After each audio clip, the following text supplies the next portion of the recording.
James is a mixed traffic engine. He can pull both freight cars and coaches. He's proud of his smart red paint, and so is his driver.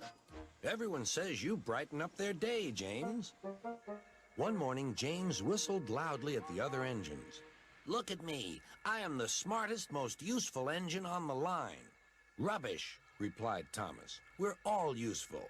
Sir Topham Hatt says so, and he's head of the whole railway. You know what, James? Added Percy. What? Replied James. You're getting all puffed up. James huffed away. Later, he was still boasting. I'm the pride of the line. I saw you pulling freight cars, snorted Gordon. You're only a goods engine. I pull coaches, too. Not as much as I do. But Sir Topham Hatt has plans for me. James was only making this up, but Gordon believed him. What plans? Wait and see. Oh dear, he thought. Now what'll I do? Thomas was shunting shining new coaches. Good morning, James. Are those coaches for me? Asked James hopefully. No, these are for Gordon's Express. I'll fetch your freight cars next. But James was going to play a trick on the other engines.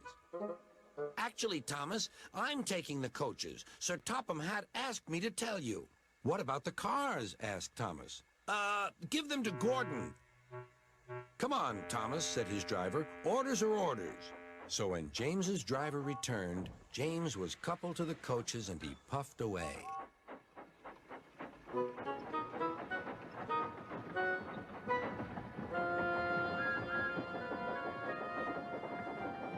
Thomas returned with the freight cars, and a few minutes later, Gordon arrived.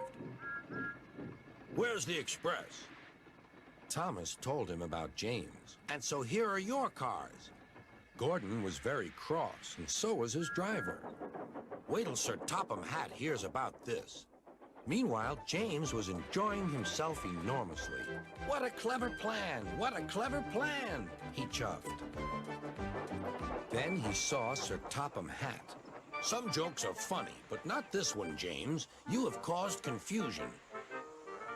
Yes, sir, said James. You will now stay in your shed until you are wanted. The other engines teased James.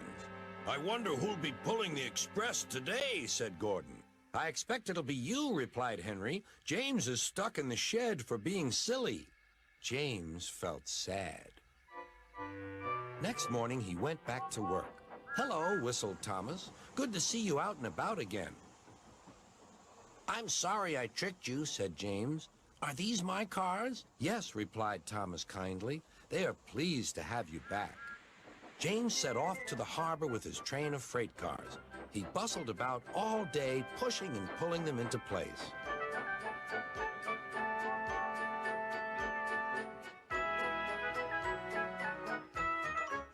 Time to go home now, James, said his driver at last. No cars or passengers, just we two.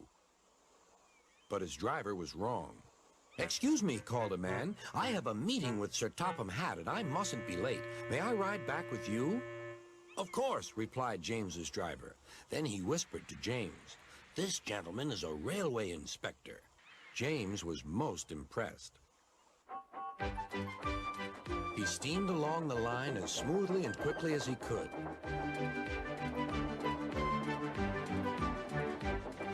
Sir Topham Hatt was waiting on the platform, and the railway inspector greeted him warmly. This clever engine gave me a splendid ride. You must be proud of him.